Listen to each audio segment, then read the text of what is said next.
This is going to be a short video about Scarlet Heroes. I'm going to show you a brief encounter and then I'm going to talk a little bit about some of the rules in the game and what makes it interesting and unique. Now I've rolled up a character here, Dorian Redhorn, named after the miniature that he's based on, and this is the reason why I don't paint miniatures. So he is a fighter. In the game you can choose bits of background information about your character, like he's a fallen noble, he has noble bearing and lightning reflexes, and these things can add to your die rolls sometimes when you're doing checks. You start with the maximum number of hit points for your class plus your constitution bonus. So the game is geared towards low player counts, like one player, either one player and a DM or one player on their own, and so the characters are not going to be weak and feeble, they're going to actually have a chance of surviving. Now, so we've got all your classic OSR characteristics there, and you have a fray die, which can be used against monsters that are whose hit die is equal or less than your level. So I'm a 1 level fighter, so monsters who have 1 hit die or less are vulnerable to this fray die, which activates in combat if you want it to. And I've written some of the more unusual rules down here, the more unique rules associated with the Scarlet Heroes. Damage rolls are different. Monsters' hit points don't really exist. You work with the hit die. So a 1 hit die monster has 1 hit point, a 3 hit die monster has 3 hit points, in a way. And your damage roll works like this. If you roll a 1, you get no damage, 2 to 5 is 1 damage, 6 to 9 is 2 damage, 10 plus is 4 damage, so it is a little bit different. And you can defy death, which is handy when you're playing on your own, because, you know, if it's game over, then it really is game over. So I'm just going to show you a few little things in this encounter. Now, Dorian Redhorn's friend here, the wizard, has been kidnapped by these goblins led by a bugbear, and Dorian's come to rescue the wizard. He doesn't look very well, but he's actually fine. Now, what Dorian wants to do here is use his dexterity. What he's going to do is distract the monsters by throwing a rock into the water to make them all sort of go over here and try and take them by surprise. Although in combat, most of the time, your hero will go first, because they're a hero after all. Now, when you use a skill check, as I'm just showing for demonstration purposes, you take your appropriate stat. In this case, I think dexterity, and I get a +1 for dexterity because I got 15. And you have a difficulty check, and it's explained. It gives a good explanation for each level of difficulty. So simple is tricky for the unskilled. Average is a significant test. 13 hard is a substantial expertise required. Extreme experts would marvel, and heroic is theoretically impossible. Now what you do, you roll 2d8 and you add your bonus, your characteristic bonus. So I'm going to say that this, it doesn't seem very far over there. You could throw it through here. And I think I'm going to say it is average. Now he gets +1 for his dexterity, and he has to roll an 11 or more.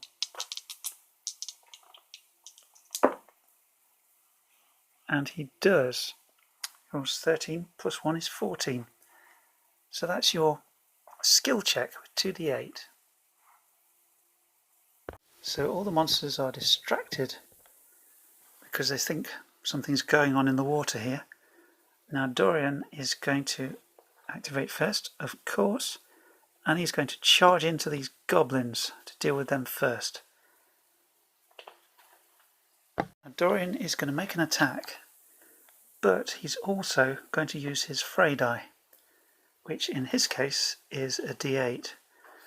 Now you roll this and you apply it as you would ordinary damage to any monster equal or less than hit dice than your level. So any of these goblins are vulnerable. So I roll the fray die, I get a 3, that equals 1 damage, so I can beat one of these goblins who has 1 hit die, so I can take him out. If I'd have got 2 damage, then I could have applied the other point of damage to another 1 hit die monster who was in reach. Or if I got 3, or rather 4 I should say, then I could apply it to maybe both of them. So he's now going to make his normal attack on maybe this goblin here, why not? While we're at it, I'm going to quickly mention that the other monsters or other characters involved in combat, for their initiative they roll a d8 and they add their dexterity bonus. The skill bonus of all the goblins is +1. Skill bonus of the bugbear is +2. So I'm just going to roll that for the bugbear. 5, 6, 7. Okay, goblin number 1 has 2, 3 +1, and the goblin number 3 has 3, 4, and it goes from highest to lowest with your hero going first. Dorian attacks goblin 1. He gets a +1 for his strength with his sword, and the sword itself gives him a +1, so he gets +2 to hit in total. So when I roll the die I add +2, and the goblin's armor class is 6, so in total I add +8 to this roll, and I'm aiming for a 20 in order to hit. And I roll a 20, so that's fine. So I managed to hit the goblin. Now a roll of a natural 20 always hits no matter what. So I am using my sword, so it's a d8 for damage, and I get a +1 to the damage. Oops, 2, 3. So a roll of a 3 means 1 point of damage. And as the goblin has 1 hit die, which means 1 hit point, he is doomed, and that is goblin number 1. I've moved and acted for this round. Now the next highest initiative after the all-powerful hero is the bugbear, who has an initiative of 7. He will now move to attack me. Now his to hit bonus is +4. So he's rolling with a +4, and my armor class is 3, so he will roll a +7, trying to score a 20. And he manages it. He gets 21. So now he rolls his damage die, which is 1d8 +1. So that's 8. And we check the table here. 8 means 2 damage, so he does me to I lose 2 hit points here, so I'm down to 7. That's not so good. And the goblin is next in initiative order, and he will now attack. The goblin gets +1 to attack, as well as my armor class of 3, so that he gets +4 in total, trying to get 20. He rolls a 13, +4 is 17. That's not enough, so he misses. And now it's my turn again, the beginning of initiative. The hero goes first. What I'm going to do, I'm going to roll my fray die and try and take out the goblin with that. I roll an 8. So that means a score of 8 is 2 damage, So I can take out the goblin, but as the bugbear has hit die of 3, he is not susceptible to the fray die because my level is 1, so only hit die 1 monsters are vulnerable to the fray die. So I take out the goblin, I've still got the bugbear to deal with. So his armor class is 5, and I get +2 from my sword and my strength, so I'm rolling +7, trying to get 20. Oops. Right, that is enough. 15 plus 7 is 22, so I managed to hit the bugbear, and I'm rolling 1d8 plus 1 for my damage. So I roll a 3, that equals 1 point of damage, so he goes down from 3 hit die to 2. It's a start. So now the bugbear's turn to attack. He gets a +4, and my armor class is 3, so that's +7. And he doesn't do anything with that, which is good. So now I'm going to attack again with my +5 for his armor class and +2 for my to hit. Oh gosh. Okay, it's going to be one of those, is it? Just standing here rolling dice at each other. He rolls a oh gosh, +3 and +4, 7. And that's not good, is it? He always misses with a 1, of course. And I also get a +7 to try and roll 20. I roll a 3. We're just going to stand here rolling dice, aren't we? The bugbear has rolled an 18, so now he rolls 1d8 plus 1, 5, 6. 6 equals 2 damage. He's killing me off here. I get +7. Oh gosh. He gets +7. And he hits. He's going to kill me, isn't he? 1, not with that, he's not. He rolls a 1 die on the die. He gets +1 damage. That's 2. That's 1 damage to me. I get 2. He rolls 20. He's going to kill me. 8, 9 total. That is 2 damage. I'm down to 1 hit point. I'm rolling a +7. That's enough to hit him. I get a +1 for my sword. 4, 5, 6. 6 is 2 damage, and that is enough to finish him off. So now I can rescue my wizard friend there. So there's not many level 1 characters in OSR games who will be able to face off against 4 monsters at once, but this Scarlet Heroes is geared towards a solo adventurer, be it with a games master or not, and so it's just altered the rules a little bit to make it more manageable so that you can be an epic solo hero. Now there is a chapter on solo gaming near the end which takes you through how to run a solo adventure.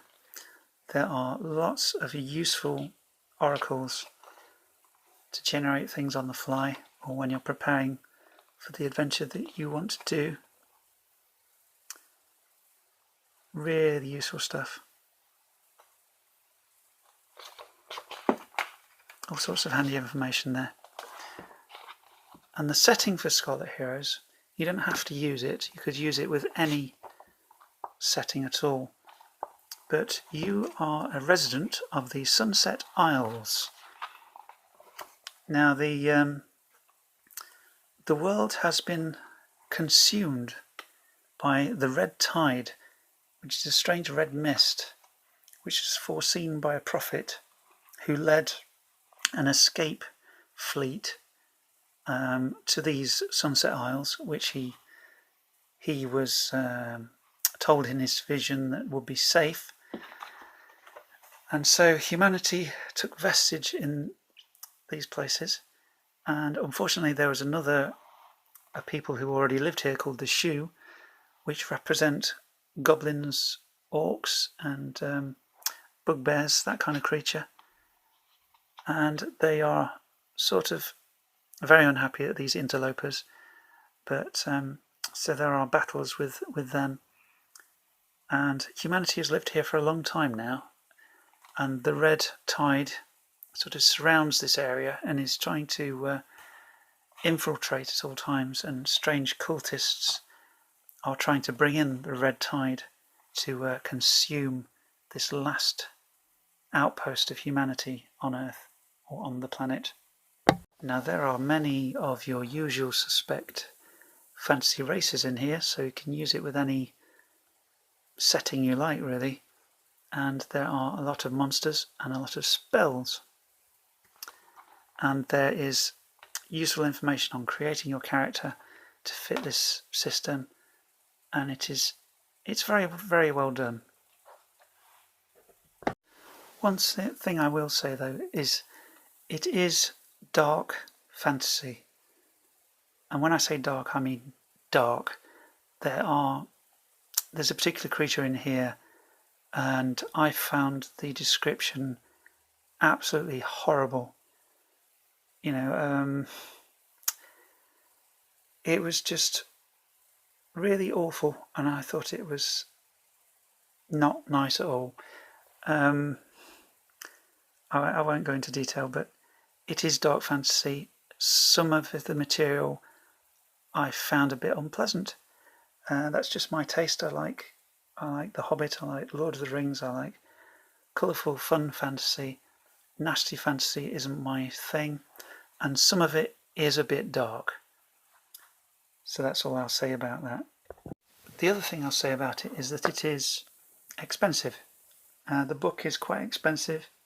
Even the PDF is expensive when you compare it to Basic Fantasy, which is free, Swords and Wizardry, which is free for the PDF.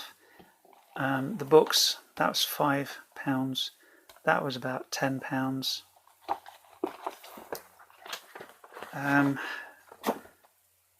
Dungeon Crawl Classics, look at the size of this book. That was about £20. This was more than that, and it is not a big book. When it arrived in the letterbox, I thought, seriously, it is not a thick paperback book, and so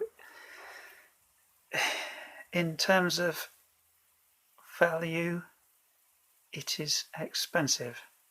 It's good, but it's expensive, and it's not as expensive as that, but then this is a gorgeous hardback book with loads of pretty pictures, which I can't find right now. So yeah, cheaper than this, not as cheap as this or these. So all in all, in my opinion, it's a good system for solo role-playing. It contains lots of useful tables for generating things for your solo RPG, but it is expensive. Even the PDF is expensive compared to other games. The artwork throughout is good, but some of it is grim, and some aspects of the game are very dark fantasy, very, very dark indeed.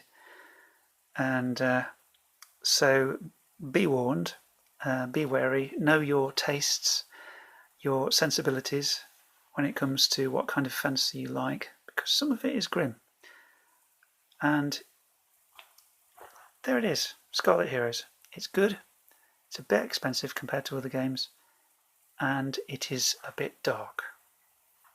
Thank you for watching.